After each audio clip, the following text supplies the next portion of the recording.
People think money problems come from bad investments. They don't. They come from bad psychology. Markets go up and down, that's their nature. But people, they go insane. That's their nature. Most investors lose not because they pick the wrong stock, but because they can't control their emotions long enough to let the right one work. They buy when it feels good and sell when it feels bad. In other words, they buy high and sell low and call it strategy. The truth is, the biggest threat to your wealth is not inflation, taxation, or recessions. It's you, your ego, your envy, your impatience. The market can't destroy you unless you first destroy yourself from the inside. When I was young, I thought intelligence would save me. It didn't. The graveyards of finance are filled with smart people who lost their tempers, their discipline, and eventually their shirts. The smarter they were, the dumber their behavior got, because they believed they could outthink the crowd. The market has a special way of humiliating people who think they're clever. What works isn't brilliance.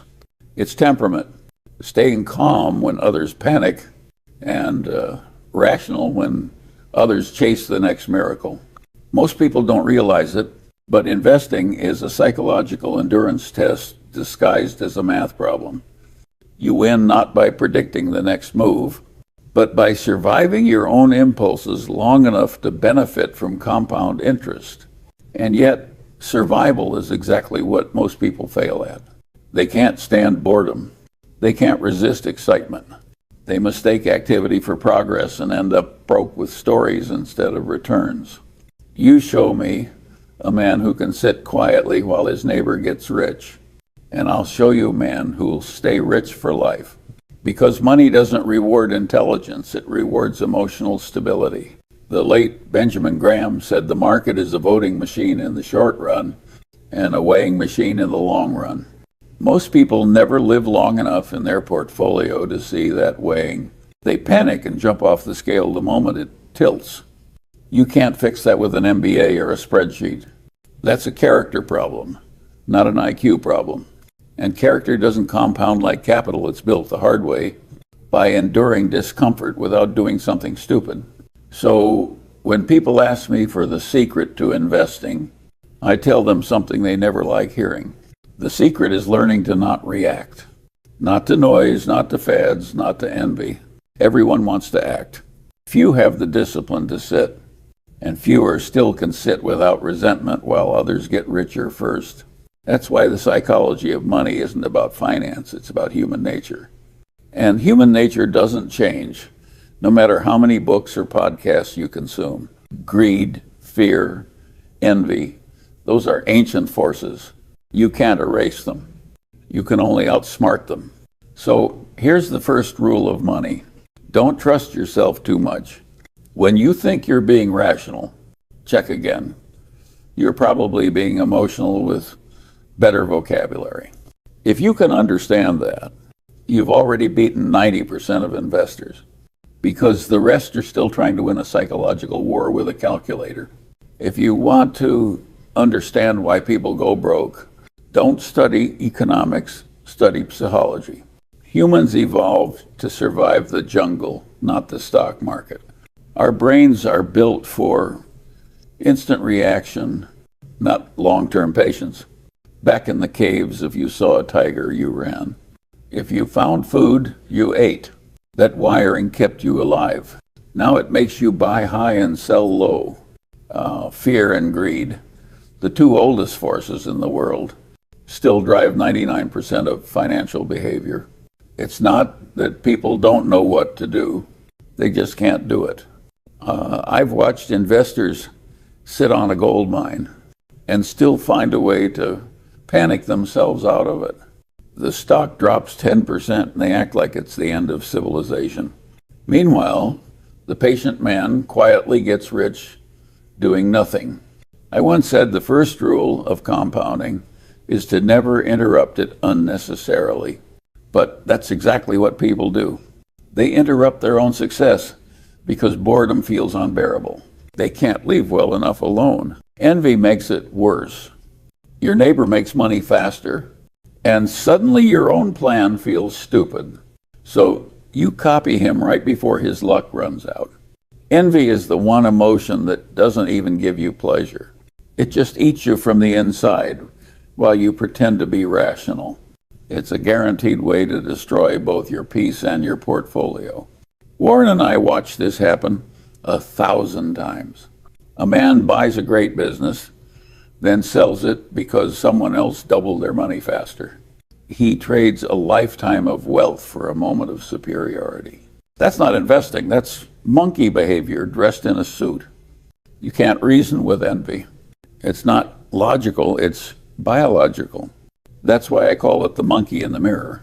No matter how old or educated you get, it's still there, grinning back, daring you to act stupid. Most people lose money not because they're unlucky, but because they can't tell when they're being driven by that monkey. They think they're making bold moves. In reality, they're gambling with their future because someone else looks richer today. The irony is, the market eventually punishes both fear and greed, just at different times. When you're greedy, prices are high, and when you're fearful, prices are low. So most investors spend their lives doing the wrong thing at the wrong time, for the wrong reasons. The smart investor understands this cycle and refuses to play the game. He accepts volatility as the price of admission and boredom as the cost of wealth. That's not easy, but it's simple. The trick is to stay sane when everyone else loses their mind. That requires emotional distance, the ability to look at your own reactions and say, that's the monkey again. Oh, I once heard someone say, the market is a device for transferring money from the impatient to the patient. That's not just clever, it's painfully accurate. If you can resist greed when everyone is euphoric and resist fear when everyone is terrified, you'll win a game most people don't even know they're playing. But of course, most people can't, because it's not fun to look stupid in the short term, even if it makes you rich in the long term. In the end, successful investing isn't about brilliance. It's about mastering the primitive animal inside you. That's the hardest work there is, because the animal never leaves. It just gets quieter when you learn to stop feeding it. So next time you feel the urge to act, don't ask, what's the market doing? Ask, what's my brain doing? Because that, not the S&P 500, is what decides your fate. People overestimate intelligence in investing. They think success comes from being smart. It doesn't. If it did, every PhD would be a billionaire. Wall Street is full of high IQ people who can price an option in their sleep, but can't sit still for 6 months without touching their portfolio. They know everything except how to behave.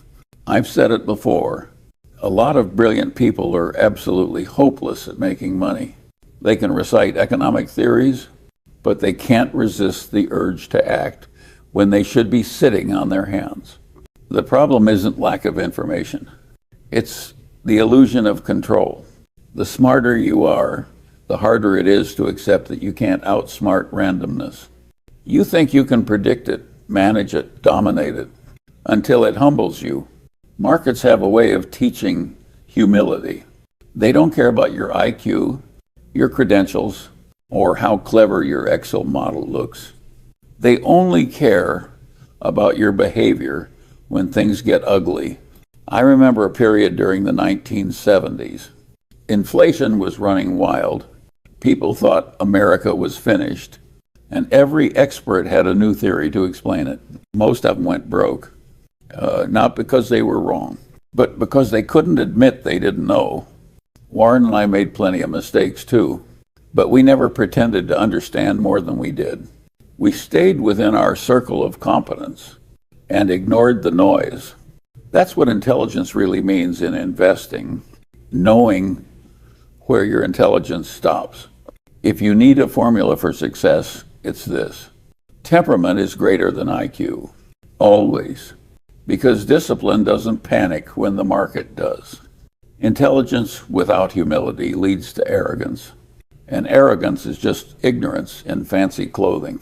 I've seen fund managers who are mathematical geniuses, yet blew up their funds in a single year. Why? They were too smart to follow simple rules. They thought, this time it's different. It never is. The market punishes people who believe they're special, and it rewards those who accept they're not. There's a reason Warren says we don't look for 7-foot geniuses to invest with. We look for people with ordinary intelligence and uncommon discipline. That's because discipline scales. Intelligence doesn't. The truth is, money flows towards sanity, toward people who can think clearly when everyone else is emotional. That doesn't require brilliance, just control. And control is boring. That's why it's rare. If you want excitement, go to Vegas. If you want wealth, learn to be dull. Boring compounds. Exit my evaporat. People don't want to hear that because it sounds unheroic. They'd rather believe there's some secret formula or system. There isn't. There's just patience in the absence of stupidity. And the absence of stupidity, unfortunately, looks a lot like nothing is happening. That's why few people practice it. The world doesn't reward brilliance, it rewards endurance. If you can survive your own emotions long enough, the math will take care of the rest. So if you're young and you think you're smarter than the market, here's a piece of advice from an old man. You're not. The sooner you accept that, the richer you'll become. If you ever want to lose faith in human intelligence, just watch a financial mania unfold. Every few years, we dress up the same stupidity in new language. Call it tulips, railroads, dot-coms, crypto. The costumes change, but the insanity doesn't. You'd think people would learn after a few centuries. They don't, because greed has a short memory and a loud voice. In the late 1990s, everyone thought they'd found the secret to infinite wealth. No profits? No problem. The internet was going to change everything. It did mostly by reminding people that arithmetic still matters. Then 2008 came along. Same movie, different actors. This time, the delusion was that housing prices could only go up. When reality returned, it didn't knock, it kicked the door down.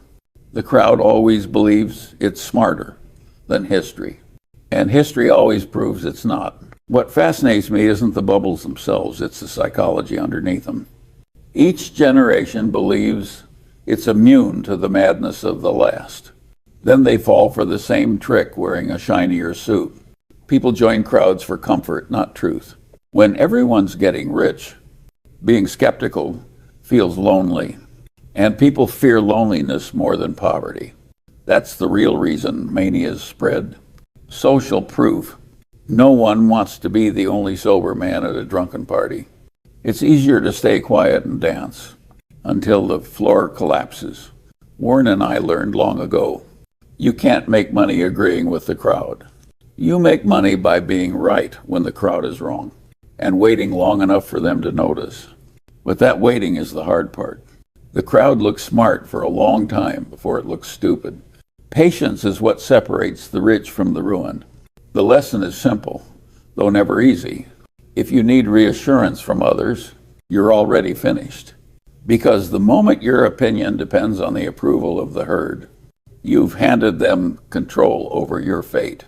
In markets, independence is a survival skill. You have to think for yourself and endure being misunderstood for a while. Every great investor I've ever met had one thing in common. They were willing to look wrong before they looked right. That's not courage, that's sanity in disguise. The crowd will always find a new reason to justify excess. They'll say, this time is different, or the old rules don't apply. Whenever you hear those words, start tightening your seatbelt. I've lived through enough cycles to know when everyone agrees, it's usually the end of the party. People don't get destroyed by volatility. They get destroyed by conformity. They want certainty in a world that doesn't offer any, so they follow the loudest voice until it leads them off a cliff. And the sad part, even after the crash, they'll tell themselves they couldn't have seen it coming. But they could. They just didn't want to look uncool by standing still while others ran. So if you ever feel the urge to chase what everyone else is chasing, do yourself a favor. Go for a walk instead. By the time you get back, you'll find the madness already starting to fade. In the long run, crowds make you comfortable. But comfort is the enemy of clear thinking. And in the markets, clear thinking is the only edge that lasts. One of the most dangerous delusions in money is the belief that you're in control. You're not. Not over markets, not over timing, and often not even over yourself. The human brain hates uncertainty, so it invents patterns where none exist and calls it analysis. We build models, charts, and narratives just to feel a little less helpless. But here's the truth. Most of what happens in markets is random noise, dressed up as meaning, and most of what people call skill is luck, with a good PR agent. It's uncomfortable to admit that, so people pretend their forecasts matter. They don't. If you can't predict your own mood tomorrow morning, how can you predict global economics for the next decade? I once said that if you think you can predict the market, you're either a fool or a liar. And most of Wall Street is a clever combination of both. I've seen fund managers who'd rather be wrong with a crowd than right alone. They run computer models with 6 decimal places, but can't make one good decision when fear sets in. You can't spreadsheet human emotion. You can only understand it and prepare for it. That's why our approach was built on simplicity. Find a good business, buy it at a reasonable price, and hold it while everyone else loses their nerve. That's not glamorous, but it works because it avoids the illusion of control. The market is going to do whatever it wants. Your job is not to predict, it's to endure. And that's a psychological skill, not an analytical one. When I look back at all the times I could have acted smarter, I realized that doing nothing was almost always the better choice. The fewer decisions you make, the fewer mistakes you make. And in investing, avoiding stupidity is a far better strategy than chasing brilliance. But people hate hearing that. They want action, not restraint. They want to feel in control, even if that control is an illusion. So they trade constantly. They chase signals. They read the news as if it contains divine wisdom. It doesn't. Most of what's written about markets exists to fill space between advertisements. The world doesn't reward movement. It rewards correct behavior sustained over time. And behavior is another word for psychology. If you can't sit still, you'll pay for that restlessness, usually in dollars, sometimes in dignity. When Warren and I buy something, we don't stare at tickers all day. We read, we think, we wait. That's how you turn time into money. But that kind of patience feels unbearable to most people. They'd rather pretend they can control outcomes than admit they can only control themselves. Here's the thought experiment. If the market shut down for 5 years, would you still be comfortable holding what you own? If the answer is no, you don't own an investment, you own a distraction. The illusion of control is seductive because it flatters the ego, but ego is what ruins investors. It whispers that you're smarter, faster, different. Then it hands you the rope to hang yourself with. You don't beat markets by predicting them. You survive them by adapting to your own psychology, by staying calm when chaos hits, and refusing to play games you don't understand. That's not luck. That's wisdom, earned the hard way by being wrong enough times to stop pretending you're in charge. Everyone wants to be rich. No one wants to suffer for it. That's why so few people stay wealthy. They can't handle the emotional cost. The truth about money is simple. Getting rich is hard, but staying rich is harder, because wealth demands a level of discipline most people only have during poverty. When you're broke, you're forced to be cautious. When you're rich, you start believing you're bulletproof. That's when nature hands you the invoice. I've watched it happen over and over. People win, then forget how they won. They start chasing new thrills, new deals, new toys. They mistake motion for progress. They forget that compounding only works if you don't interrupt it. Every fortune eventually meets its test, not from the market, but from the owner's psychology. When you have more money than you need, the real challenge becomes not losing your sense. And make no mistake, markets will test you. They'll shake your faith, mock your patience, and seduce you with shortcuts that look clever but rot your discipline. Most people can't stand watching their net worth fall by 30%. But that's the entry fee for long-term wealth. You don't get rich without volatility. You just decide whether you'll pay for it with discomfort or stupidity.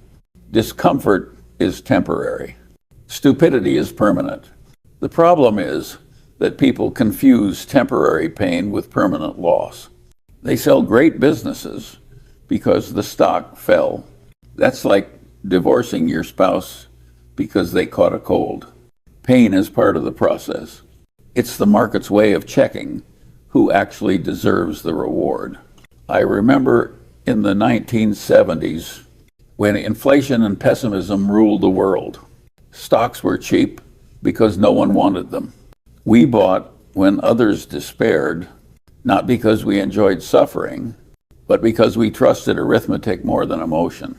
Then, years later, everyone called it brilliant timing. It wasn't timing. It was tolerance for pain. The capacity to endure discomfort is what separates the investor from the speculator. The speculator wants dopamine. The investor wants peace. And peace doesn't come from predicting the future. It comes from accepting that you can't and surviving anyway. There's a reason Warren and I hold businesses we understand deeply. We'd rather suffer through temporary declines than panic out of ignorance. Because ignorance in investing is the most expensive pain of all. The irony is that pain, properly endured, is a compounding force of its own. Each market fall you survive makes you stronger and calmer for the next one. But if you run at the first sign of discomfort, you'll never stay in the game long enough to win. That's why I often say the world isn't destroyed by volatility. It's destroyed by people who can't handle it. If you can't emotionally tolerate seeing your portfolio drop 50% without changing your plan, you don't deserve the long-term return of equities. Simple as that. So when people ask how to become rich, I tell them, learn to be comfortable being uncomfortable. Learn to sit still while the world screams. Learn to ignore the noise, the envy, the fear. That's the real tuition for wealth. And it's far more valuable than any MBA, because in the end, the market rewards not the smartest, not the fastest, but the one who can suffer wisely and stay standing when everyone else has run for cover. Patience sounds boring, and that's exactly why it works. The market is designed to transfer wealth from the active to the patient, and the patient are always in short supply. Everyone wants compounding, but no one wants to wait for it. They love the idea of time doing the heavy lifting until they realize time moves slowly. In an age where people measure attention in seconds, waiting years feels like punishment. But wealth doesn't grow on your schedule. It grows on the market's schedule, and the market doesn't care how bored you are. I've often said the big money is not in the buying or the selling, but in the waiting. That's the sentence most people hear, but few truly understand. Waiting doesn't mean doing nothing. It means resisting stupidity while time compounds your sanity. You sit on good businesses, You ignore noise, and you let arithmetic perform its quiet miracle. Most investors don't lose money because of bad ideas. They lose because they couldn't wait long enough for good ones to work. It's like planting a tree and then digging it up every few weeks to check if it's growing. That's not investing. That's financial gardening with a shovel in each hand. Patience requires faith, not in the market, but in your own process. You have to believe in arithmetic more than emotion, in time more than timing. Warren and I once waited over 20 years for some investments to deliver full value. Imagine trying to explain that to a generation that gets angry when their Amazon package is late by a day. That's the real psychological challenge, learning to be at peace with slowness. You can't rush compounding anymore. Then you can rush the seasons. You can only avoid interrupting it. And that requires emotional strength, because during those years of waiting, the world will tempt you to move. There'll be bubbles, crashes, new paradigms, and experts shouting predictions like preachers at a carnival. The patient investor learns to smile politely and do nothing, because action is often the enemy of outcome.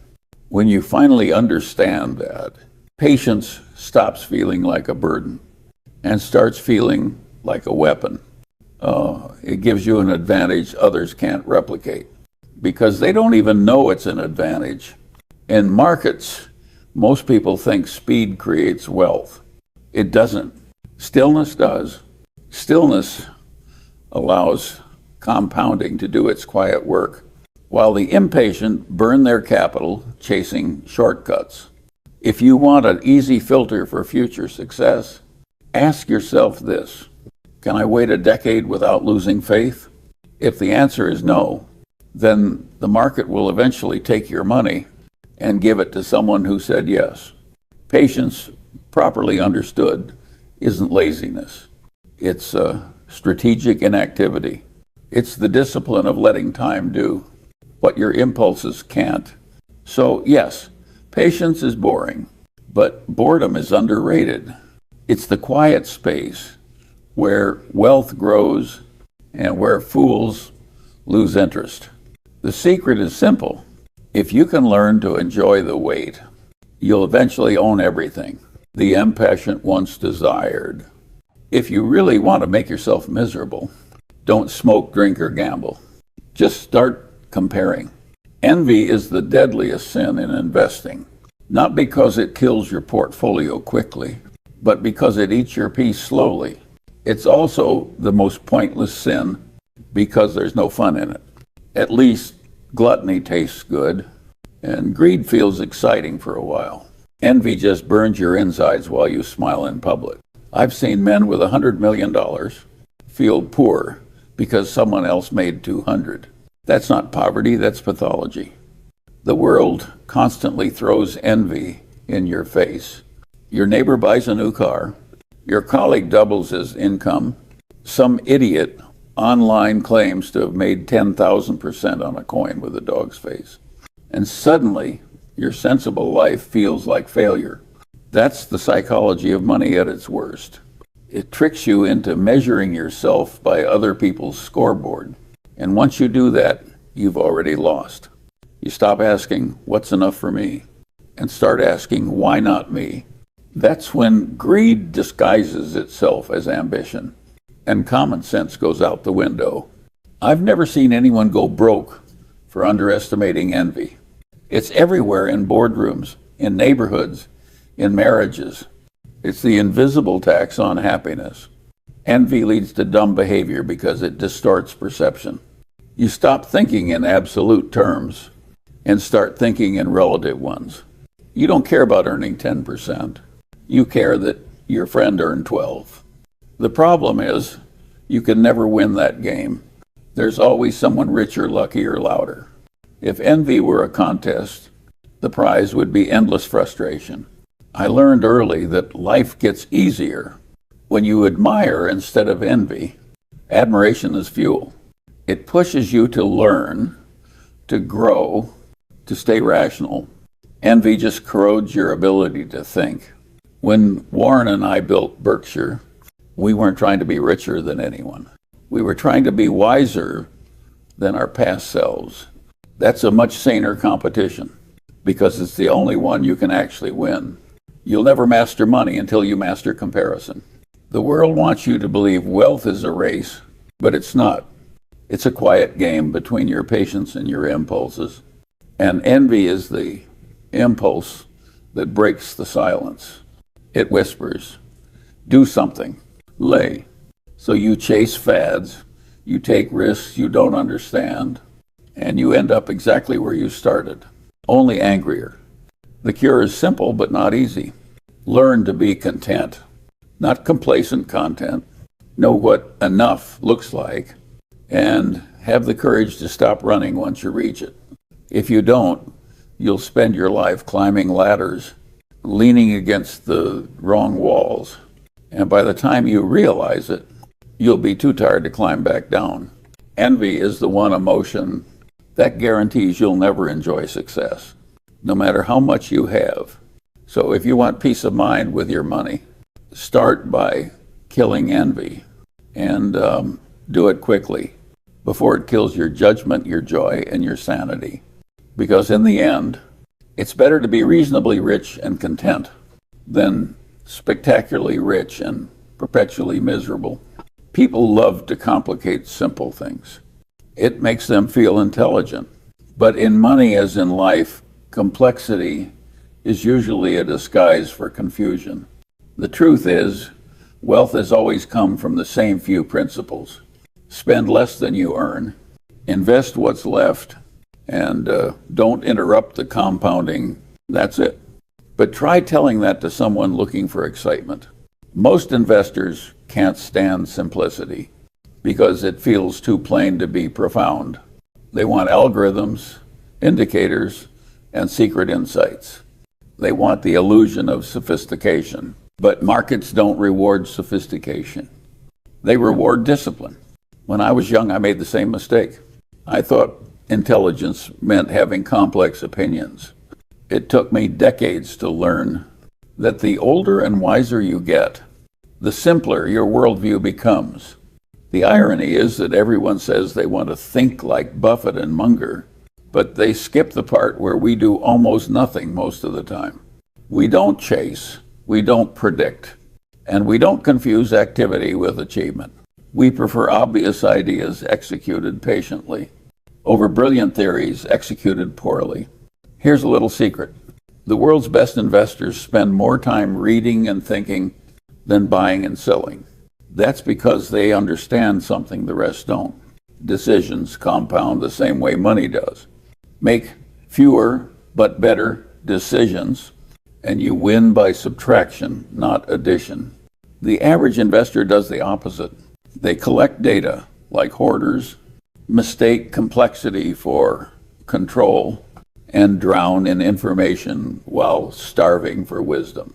It's tragic because the best financial system in history rewards the exact behaviors that feel least exciting.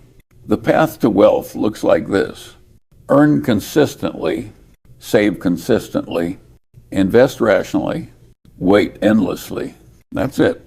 But that formula doesn't sell newsletters. So instead, the world promotes noise. 5 stocks to buy now. Next big tech revolution. And secrets the billionaires don't want you to know. The real secret is that there is no secret. Just habits most people are too impatient to practice. If you understand this, you stop treating the market like a puzzle and start treating it like a partnership between your capital and your character. Because in the end, your returns follow your behavior, not your brilliance. And good behavior looks a lot like boredom.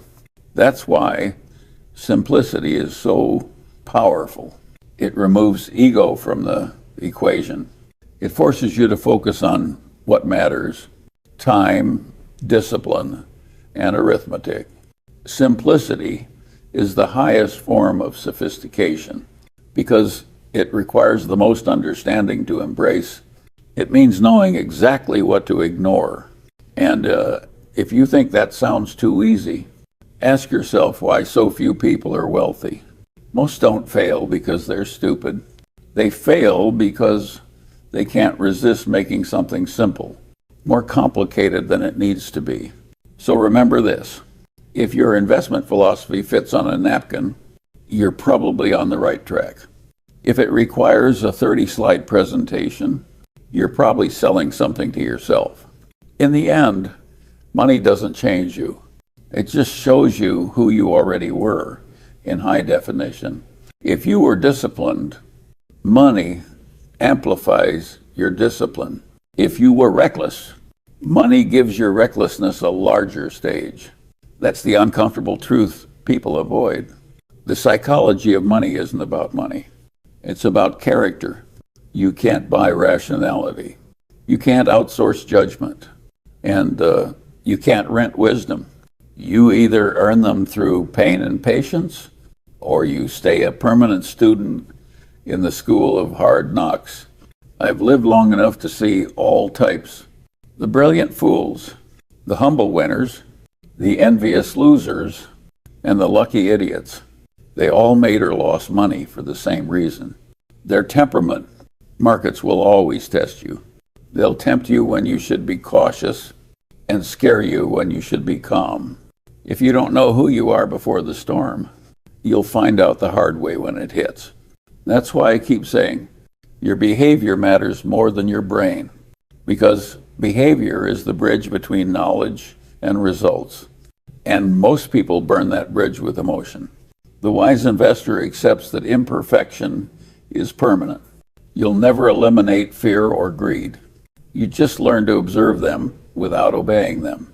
That's what maturity looks like in finance. Not certainty, but composure.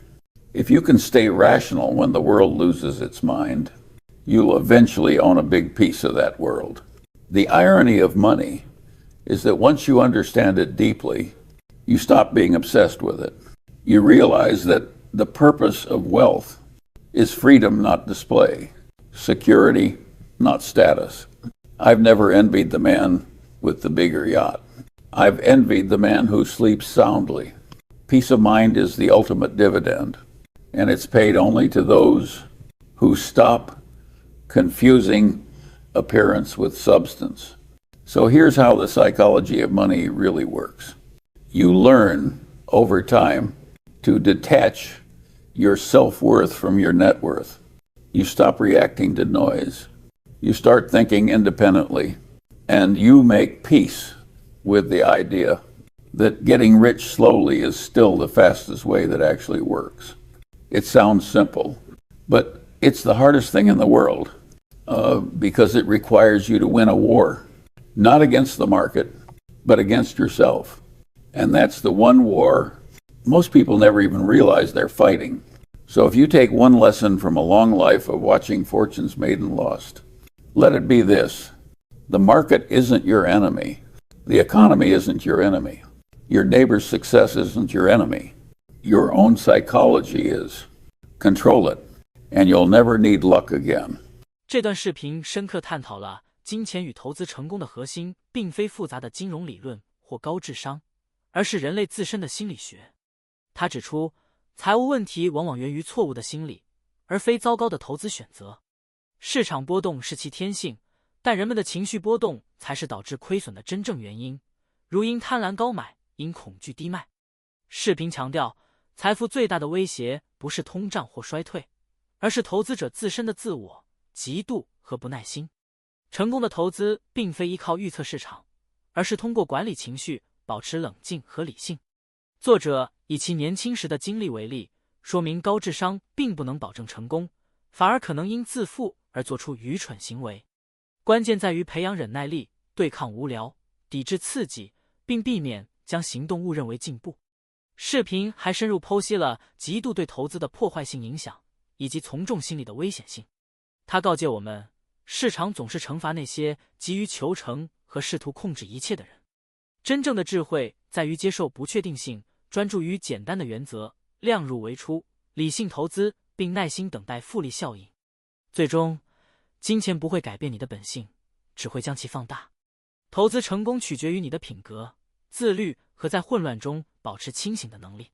学会耐心等待、独立思考，并克服内心的原始冲动，才能真正赢得这场关于金钱的心理战。